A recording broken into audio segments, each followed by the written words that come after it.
If you've ever stood at the base of a giant sequoia tree and craned your neck to see the top of a tree that was already ancient when the Roman Empire was founded, leave a comment and tell us how you felt.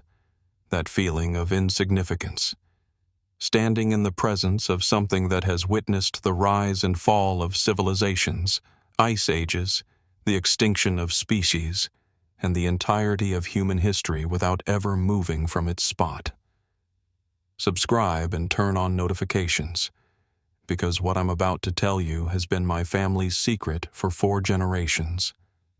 And after what happened last August, you need to understand that some of these ancient trees are watching you too. My name is David Chen. I am 46 years old and have been working as a park ranger in Sequoia National Park for 22 years. Before that, I worked as a forest ecologist at UC Davis, studying giant sequoias for my doctoral thesis.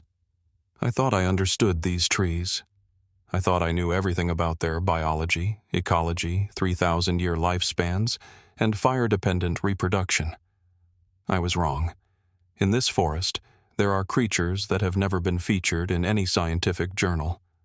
They were here even before the sequoias. Just as we use houses, they use these trees as shelter, protection, and a place to hide from the outside world. Sequoia National Park covers over 400,000 acres in the Sierra Nevada mountains in central California. Most people know it for its giant sequoias, the largest trees in the world by volume, some over 250 feet tall and more than 25 feet in diameter. Over 52,000 cubic feet of wood can be extracted from the General Sherman tree alone. This tree was still a sapling during the Trojan War. It was 1,000 years old when Jesus walked the earth. These trees have stood, grown, and watched over this land for longer than human civilization has existed. However, sequoias are not just trees. They are ecosystems unto themselves. A single giant sequoia can host hundreds of species: birds, mammals, insects, fungi, lichens, and other plants growing in the accumulated soil beneath its massive branches.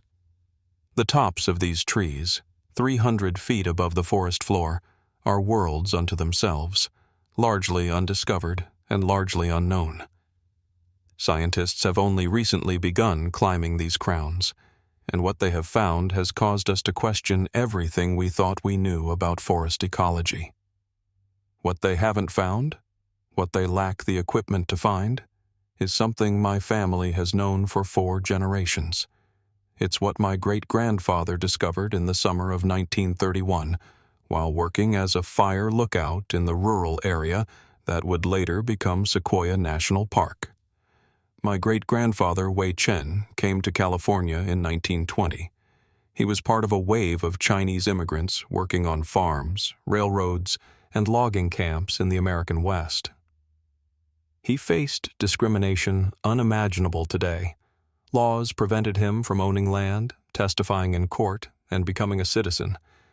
But he was stubborn and smart, and he was willing to do jobs other men wouldn't. In 1930, he found work as a fire lookout, living alone in a tower on a remote ridge in the Sierra Nevada, watching for smoke that could spell disaster for the lumber companies and small towns in the valleys below. It was a solitary job. He would go weeks without seeing another person. But Wei didn't mind the solitude. He had his books, his telescope, and his radio, which picked up distant sounds on clear nights. And he had the forest.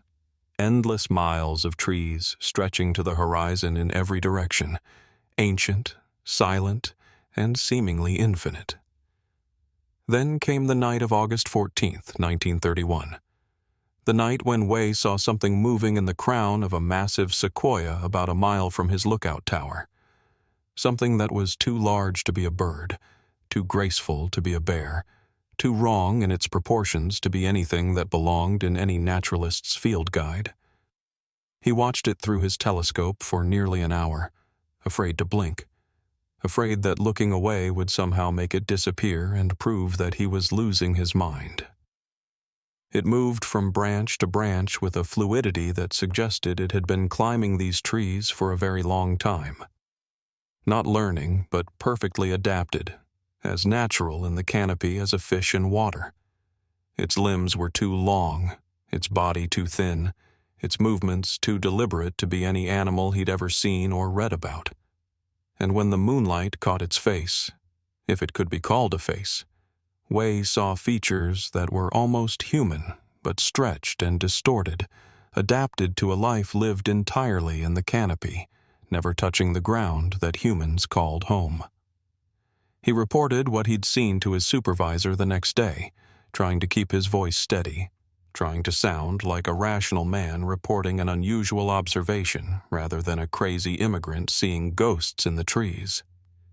The supervisor laughed, told him the altitude was getting to him, and suggested he take a few days off to clear his head, maybe see a doctor in Fresno, maybe consider whether the isolation of lookout work was really suited to his temperament.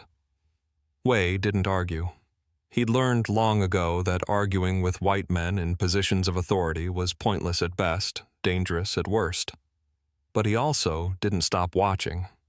Over the following weeks, he saw the creature, or creatures, he eventually realized there were several of them, multiple times, always at night, always in the highest branches of the oldest trees, always moving with that unsettling grace that suggested intelligence, purpose, intention. They weren't random. They weren't animals following instinct. They were doing something up there, living lives that humans on the ground could barely glimpse. He started documenting what he observed, drawing sketches, taking notes, trying to understand what these things were, where they came from, what they wanted. And eventually, inevitably, he started trying to communicate with them. The Yokuts people, who had lived in this region for thousands of years before European contact, had stories about the Tall Ones, beings who lived in the crowns of the great trees, who had been here since before the first humans arrived, who were neither spirits nor animals but something in between.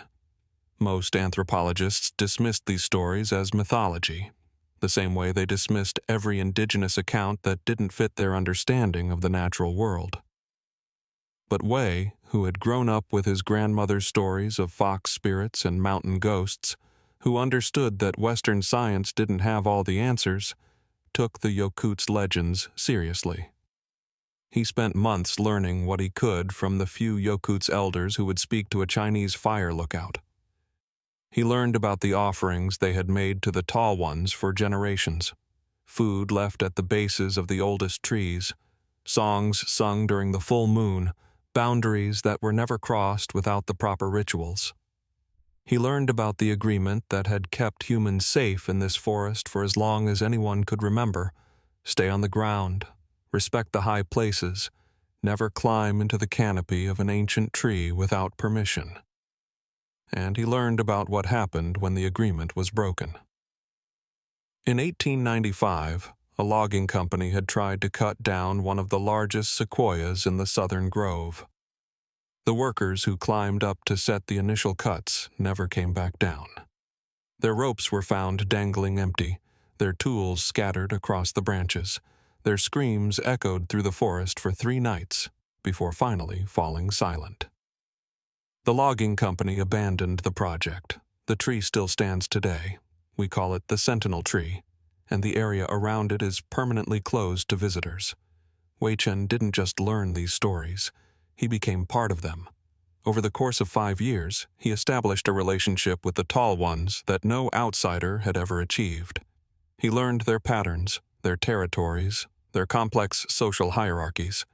He learned which trees they considered sacred and which they merely inhabited.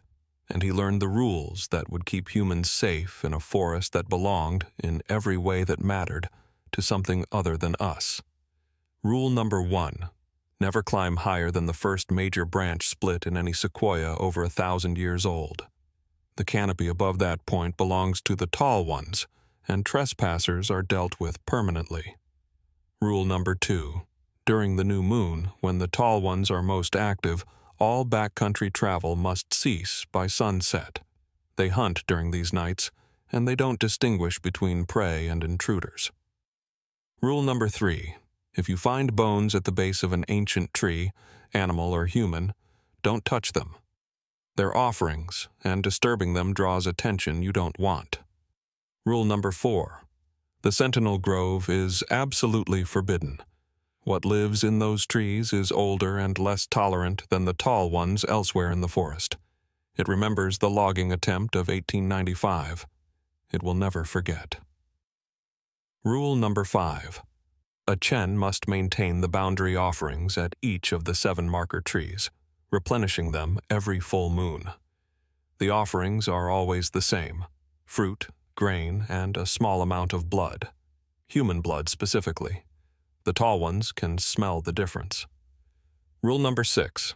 If a tall one makes itself visible to you intentionally, not glimpsed in passing but deliberately showing itself, do not run. Running triggers pursuit. Stand still, lower your eyes, and wait. It will decide whether you live or die, and there is nothing you can do to influence that decision except remain calm. I've followed these rules for 22 years. I've made the offerings every full moon, hiking to each of the 7 marker trees in a pattern that my father taught me, that his father taught him, that my great-grandfather established almost a century ago. I've redirected countless hikers away from areas they shouldn't enter, invented stories about unstable terrain and protected wildlife and seasonal closures. I've written reports that blamed disappearances on falls, on animal attacks, on the 1,000 natural dangers that exist in any wilderness. And I've seen the tall ones more times than I can count, always at a distance, always in the high branches, always watching with those 2 long faces and those 2 wide eyes that seem to hold an intelligence older than the trees themselves. Then, last August, Dr. Rebecca Morrison arrived with her team of canopy researchers and their ropes and their drones and their absolute certainty that the crowns of the giant sequoias were theirs to explore. And everything my family had built over 4 generations began to crumble. Dr. Rebecca Morrison was a forest ecologist from Stanford, one of the pioneers of canopy research, the study of forest ecosystems from the treetops rather than the ground. She'd spent her career developing techniques for climbing into the crowns of the world's tallest trees, documenting species that had never been seen by human eyes, proving that the upper reaches of ancient forests were as biologically rich and complex as any rainforest floor. Her work had been featured in Nature, in National Geographic, on Netflix documentaries that brought the magic of the forest canopy to millions of viewers worldwide. She'd climbed redwoods in Northern California, capox in the Amazon, eucalyptus in Australia. And now she wanted to climb the giant sequoias, specifically the ancient trees in the remote backcountry that had never been accessed by researchers before. The crowns of these trees are the last unexplored frontier in North American ecology, she told me during our first meeting, spreading her research proposal across my desk. She was maybe 50, with sun-weathered skin and the confident posture of someone who had spent her life proving doubters wrong. We've mapped the ocean floor more completely than we've mapped what's living 300 feet above our heads in these forests. That's going to change. Some of those trees are in restricted areas, I said carefully. Sensitive ecosystems, endangered species. We can't allow climbing in certain zones. I've reviewed the environmental assessments. There's nothing in those zones that climbing would disturb that isn't already disturbed by natural processes, wind, fire, lightning strikes. Her eyes narrowed slightly. Is there something else, Ranger Chen? Some reason beyond the official explanations for why those areas are closed? She was too smart, too observant. She'd spent decades learning to see what others missed, and she could tell there was more to the restrictions than bureaucratic caution.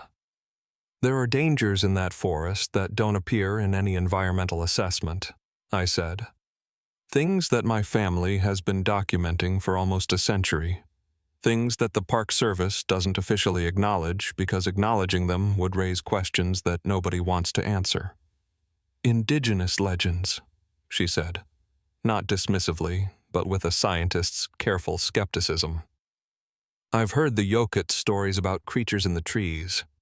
Fascinating from an anthropological perspective, but not legends, real.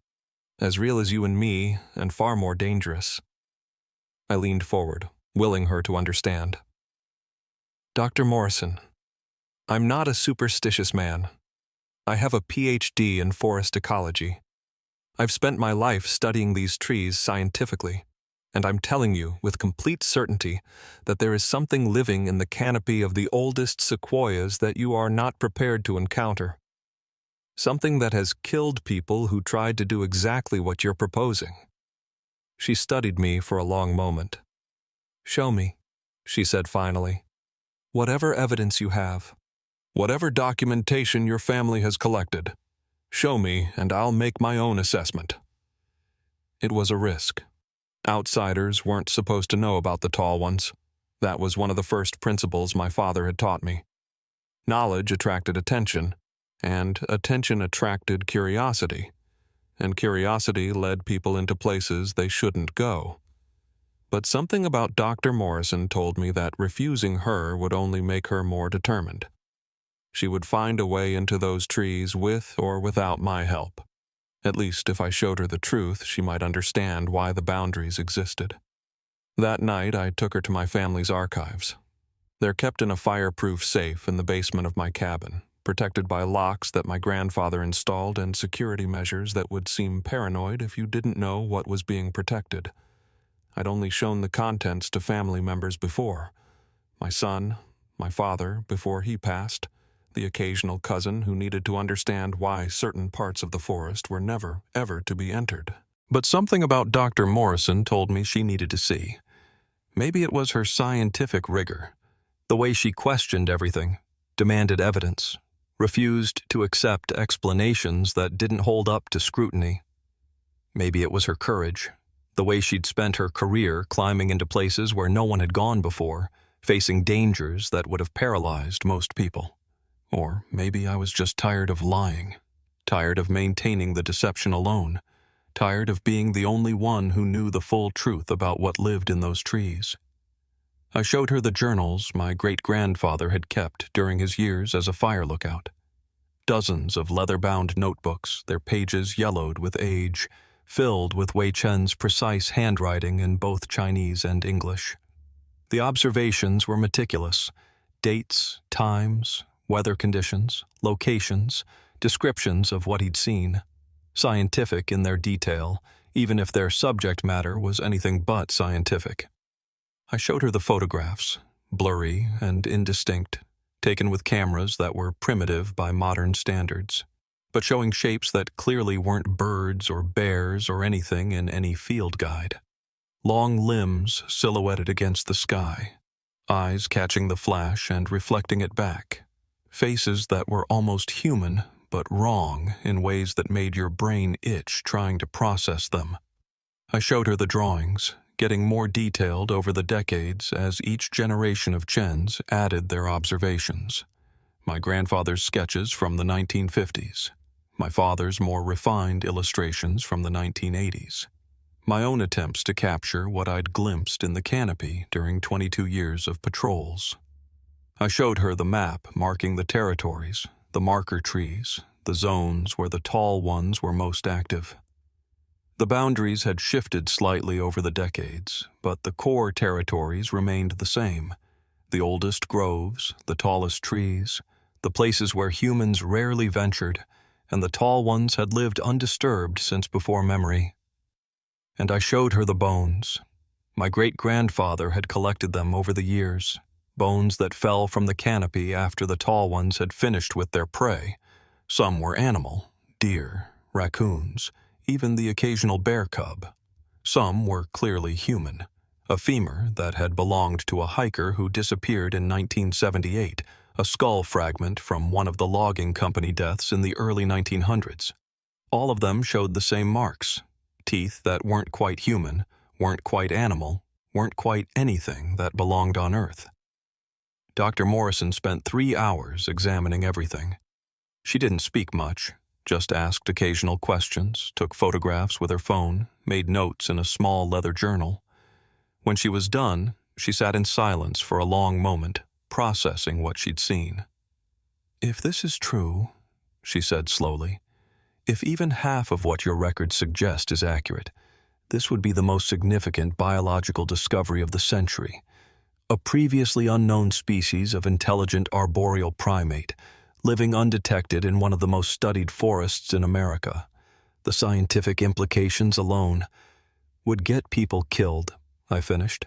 "Every researcher who tried to study them, every photographer who tried to document them, every tourist who decided to climb a restricted tree because they read about the mysterious creatures on the internet.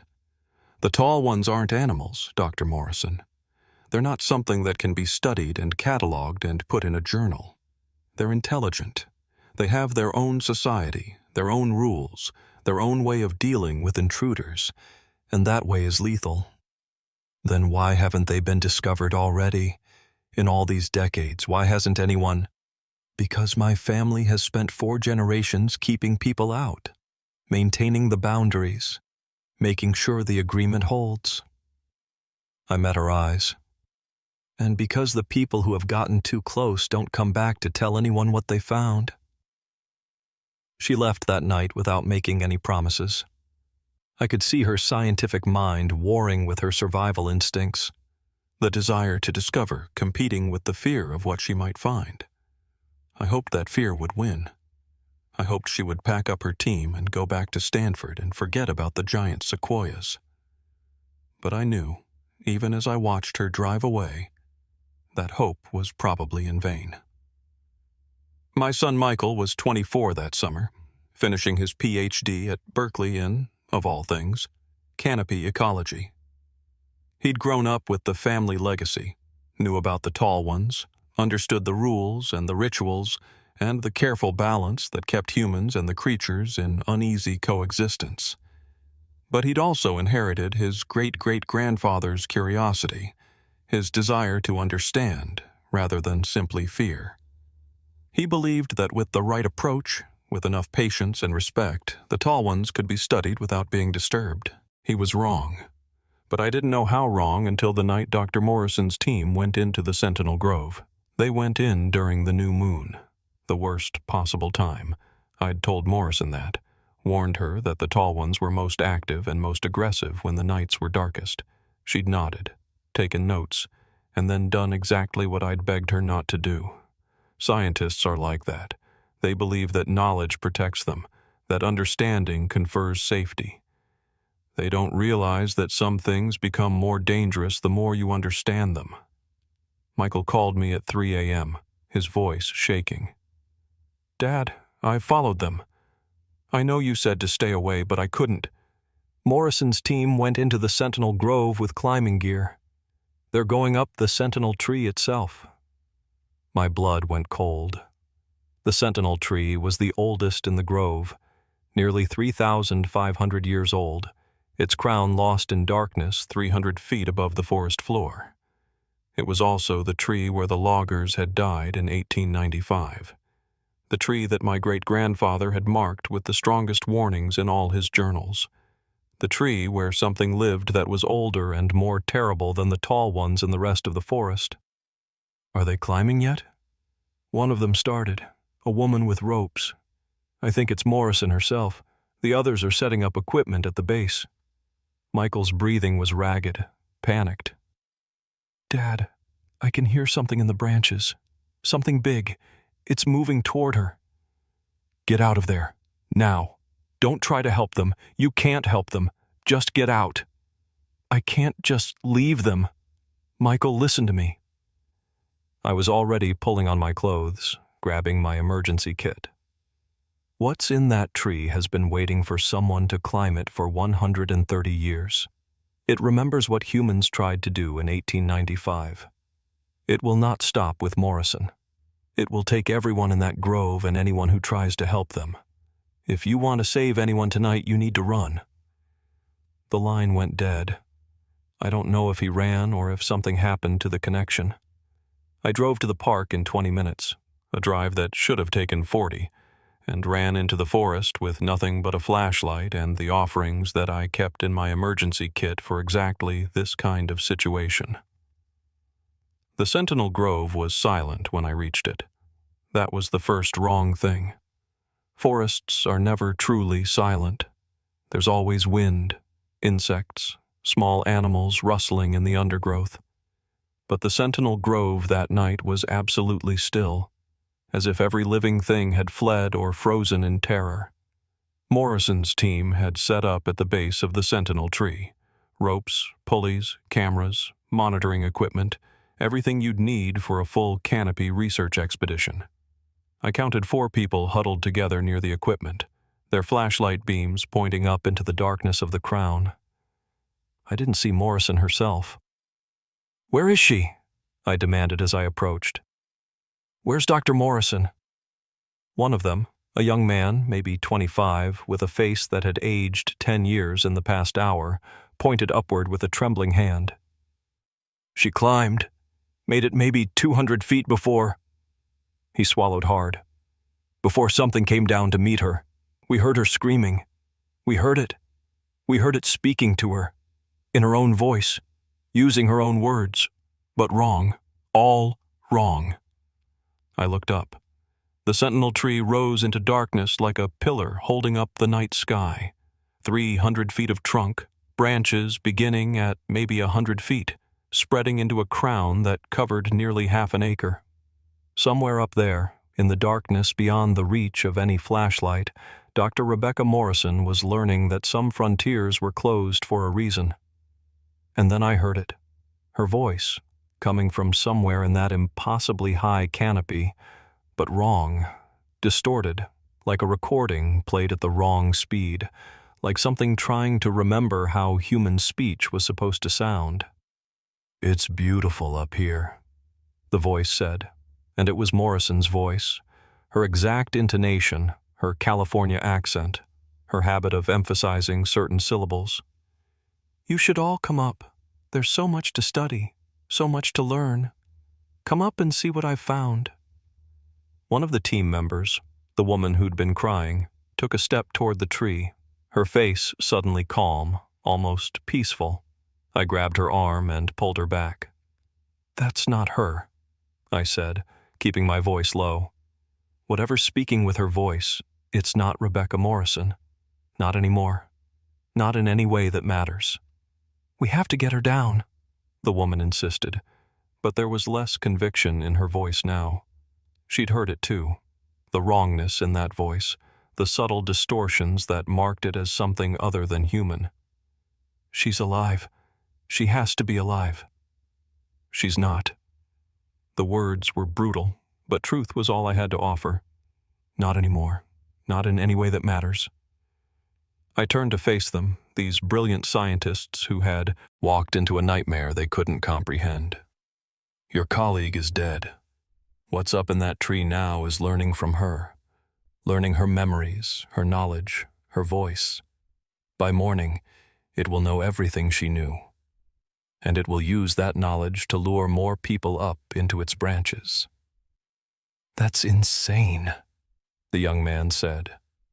But his voice had no conviction in it. He'd seen enough tonight to know that sanity was no longer the relevant criterion. "Dad!" Michael's voice came from the darkness at the edge of the grove. He emerged into my flashlight beam, covered in scratches and mud, but alive. "I couldn't run. I couldn't just leave them. So I tried the offering. The emergency one you taught me." He held up his hand. His palm was sliced open, blood still seeping from the cut. "I went to the nearest marker tree and made the offering. I told them we would leave, that we meant no disrespect, that we would take our people and go and never return to this grove. And they're watching, all of them. Every tree in this grove has tall ones in it now. I could see their eyes reflecting my flashlight. They're waiting to see if we keep our word."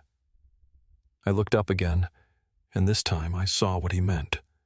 Dozens of eyes, scattered through the branches of every tree around us, catching the faint light from our flashlights and reflecting it back. They'd come for Morrison. They'd stayed for the rest of us, and they were deciding, in their ancient and alien way, whether to let us leave. "Everyone move slowly," I said. "Keep your lights pointed at the ground. Don't look up. Don't make any sudden movements. We're going to walk out of this grove, and we're not going to stop until we reach the main trail." "We can't leave Rebecca," the woman insisted. "Rebecca is gone. If you try to recover her body, you'll join her. If you report what happened here, more people will come, and more people will die." I kept my voice steady, calm, the way my father had taught me to speak when the tall ones were near. Dr. Morrison knew the risks. She chose to ignore them. That choice cost her everything. Don't let it cost you the same. We walked out of the Sentinel Grove in single file, eyes down, lights dim, hearts pounding so hard I could hear my own pulse in my ears. I could feel them watching us every step of the way. 60 eyes, maybe more, tracking our movement through the darkness from their perches in the ancient trees, waiting to see if we would break the temporary peace that Michael's offering had purchased. Every rustle of branches made us flinch. Every creak of wood made us freeze. But we kept moving, one foot in front of the other, walking the line between prey and guests. The journey out took maybe 20 minutes. It felt like hours. I kept my hand on the shoulder of the team member in front of me, and I felt Michael's hand on my shoulder behind. We were a chain of humans walking through a forest that belonged to something else, holding on to each other like children afraid of the dark. We didn't. We made it to the main trail, where the barriers and the signs and the carefully maintained boundaries began. We made it to the parking lot, where our cars sat under lights that had never seemed so welcoming. We made it to the ranger station, where I sat the surviving team members down, poured them coffee with trembling hands, and explained exactly what they were and were not going to tell the world about what happened to Dr. Rebecca Morrison. Dr. Rebecca Morrison died in a tragic climbing accident during an unauthorized research expedition. That was the official story. Her safety rope failed at 200 feet, a freak equipment malfunction that no one could have predicted. Her body was never recovered. It fell deep into the hollow interior of the ancient tree, inaccessible even to recovery teams. The Sentinel Grove was permanently closed to all visitors, with additional barriers and warning signs installed at every approach. Her team accepted the story. They didn't have a choice. Who would believe the truth? And part of them, I think, was grateful for the lie. It gave them a rational explanation for an irrational night. It let them process what they'd seen as trauma, as hallucination, as the tricks that fear plays on the human mind. It let them go back to their lives and pretend that the world was still the world they'd understood before they walked into the Sentinel Grove. But they know. In the quiet moments, in the dark hours before dawn, they know. I can see it in their eyes when they occasionally visit the park, standing at the barriers around the grove, staring up into the canopy with expressions of terror and longing and grief. They know that the woman they worked with, the scientist they admired, didn't die in an equipment failure. They know she's still up there, in some form, part of something that has been collecting minds and memories for longer than human civilization has existed. Michael took over the primary keeper duties after that night. I'm still active, still make the monthly offerings, still patrol the boundaries, still redirect curious hikers away from restricted zones. But the confrontation in the Sentinel Grove changed something in me. I'd spent my entire career maintaining the balance from a position of caution, of distance, of carefully managed fear. That night, I saw what my family had really been protecting people from. I saw the tall ones up close, saw their eyes and their teeth and their terrible, intelligent patience. I understood, finally, why my great-grandfather had made it his life's work to keep humans away from them. And I understood why the tall ones had tolerated our presence for so long. We were useful to them. The Chen family, with our offerings and our rituals and our careful maintenance of the boundaries, we kept the curious away. We prevented the incursions that would force the tall ones to reveal themselves. We were, in a very real sense, working for them, had been working for them for 4 generations, without ever fully understanding the bargain we'd made. Michael's figured it out too. He's come to terms with it in ways I'm still struggling to accept. They need us, he told me last month as we walked back from the marker tree near the giant forest. Not as food. They could hunt if they wanted to, but as keepers, as the ones who maintain the separation. As long as we do our job, they can stay hidden. They can live their lives in the canopy without having to deal with the chaos that would come if humans really discovered them. And if we stopped? I asked. If there was no one to make the offerings, maintain the boundaries, then they'd have to protect themselves, and their version of protection would be a lot more violent than ours. He paused, looking up at the ancient trees rising around us, their crowns lost in darkness. This way is better, for them and for us, even if it means lying, even if it means covering up deaths, even if it means being their guards instead of our own. He's right, of course. He's been right about a lot of things since that night in the Sentinel Grove. The next generation of Chens will be smarter than we were, more clear-eyed about the role we play, and maybe that's a good thing. Maybe it's better to understand the bargain fully than to maintain it out of fear and tradition alone. If you ever visit Sequoia National Park, enjoy the trails we've maintained for you. Stand at the base of the General Sherman Tree and feel the weight of 3,000 years looking down at you. Think about what it means for something to be alive for that long, to have been a seedling when Egyptian pharaohs were building pyramids, to have been a mature tree when the Roman Empire fell, to have witnessed every human civilization rise and crumble while it just kept growing, patient and eternal. Take photos of the massive trunks and the dappled light and the ferns growing in the shade of giants. Marvel at the silence, the stillness, the sense of standing in a cathedral built by time itself. But respect the closed areas. Don't climb trees, no matter how tempting the branches might look, no matter how convinced you are that you could get just a little higher to see just a little more. The barriers aren't there to protect the trees from you. They're there to protect you from what lives in the trees. And if you ever find yourself in the forest after dark, if you stay too long chasing the perfect photograph or lose track of time on the trails, don't panic. Just walk calmly toward the main road. Keep your flashlight pointed at the ground, and don't look up no matter what you hear moving in the branches above you. If you do look up, if you see eyes reflecting your light from the canopy 300 feet above, stay calm, stay still, lower your gaze, and wait. Let them decide you're not a threat. Let them decide you're not worth the trouble. Let them decide to let you go. They're watching. They're always watching. They've been watching since before humans built cities, since before we invented writing, since before we came down from the trees ourselves and started walking upright across the savannah. And as long as there's a Chen to maintain the boundaries, as long as someone makes the offerings and keeps the secrets, they'll let you walk out alive. But if you climb into their territory, if you try to discover what lives among the giants, you'll become part of the forest in a way that no one will ever be able to explain. You'll join Dr. Morrison and the loggers from 1895 and all the others who thought they could explore the unexplorable, who believed that human curiosity was more powerful than ancient, patient, watchful things.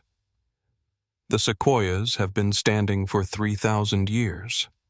They'll be standing for 3,000 more, and the tall ones will be there with them, living in the crowns, guarding their territory, waiting for the next person who decides that the closed areas are just suggestions and the warning signs are just decoration. My family will be there too. maintaining the balance, keeping the peace, making sure that the trees keep their secrets and the forest keeps its dead. That's our burden. That's our bargain. That's the legacy my great-grandfather started in 1931, when he was a lonely fire lookout who saw something in the trees that changed everything he thought he knew about the world. Some things are bigger than us. Some things are older than us. And some things, the things that live among giants, will be here long after we're gone, watching and waiting and remembering everyone who ever dared to climb into their domain.